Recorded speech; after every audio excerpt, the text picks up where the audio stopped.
इस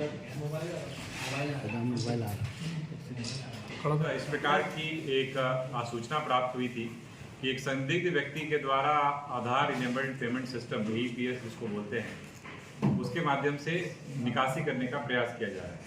इसको लेकर के कमलपुर थाना प्रभारी सक्रिय हुए, अपनी टीम को उन्होंने वहाँ पर लगाया, जिसकी मॉनिटरिंग लगातार ग्रामीण SP साहब कर रहे थे।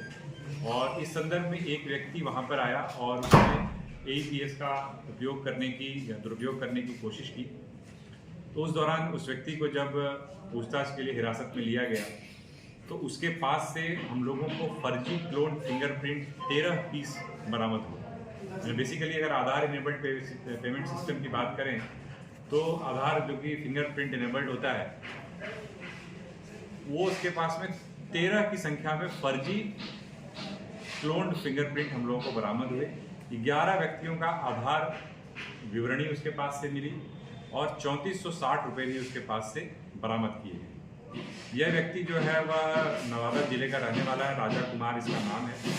और पहले भी ये जो अभी तक हम लोग को सामने आया है, हो सकता है इससे ज़्यादा मामले भी हों, अभी तक जो मामला सामने आया है उसमें नवादा साइबर थाना कांड संख्या 9/23 जो इसी प्रकार का मामला है उसमें ये जेल जा चुका है और उसमें जमानत पर अभी मुक्त था। इसमें एक स्पेशल टीम जो है DSP बटंदा के नेतृत्व में काम कर रही है और जो भी इसमें और लोग शामिल हैं, तो ये पूरा सिंडिकेट इसमें काम कर रहा है, उसको उसकी धरपकड़ के लिए, उनके सत्यापन के लिए उस पर कार्रवाई की है।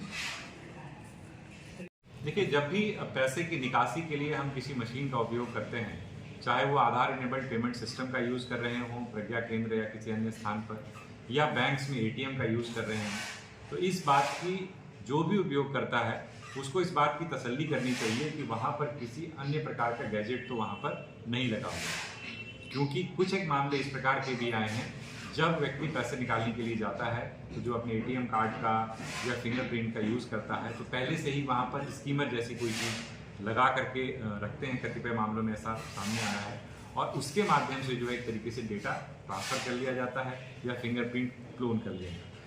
तो आप जब भी किसी मशीन का उपयोग कर रहे हैं तो इस बात का ध्यान रखें कि वहाँ पर किसी अन्य प्रकार का कोई गैजेट, किसी अन्य प्रकार का कोई उपकरण तो नहीं लगाया गया है। हालांकि बैंक्स के द्वारा या जो भी संस्थाएं इस प्रकार की मशीन्स को रन करती हैं उनके द्वारा कंटिन्यूअसली इस प्रकार के अभियान चलाए जाते हैं। पुलिस भी इसको लेकर के लगातार सक्रिय रहती है और पुलिस की सक्रियता के कारण ये एक मामला अभी सामने भी आया है जिस पर पुलिस काम कर रही है। बट लोगों को इसका उपयोग करते समय बहुत ज़्यादा सावधान रहने की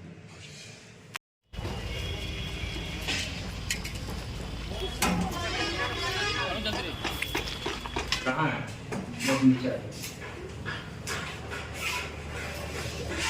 लाओ इधर देखो।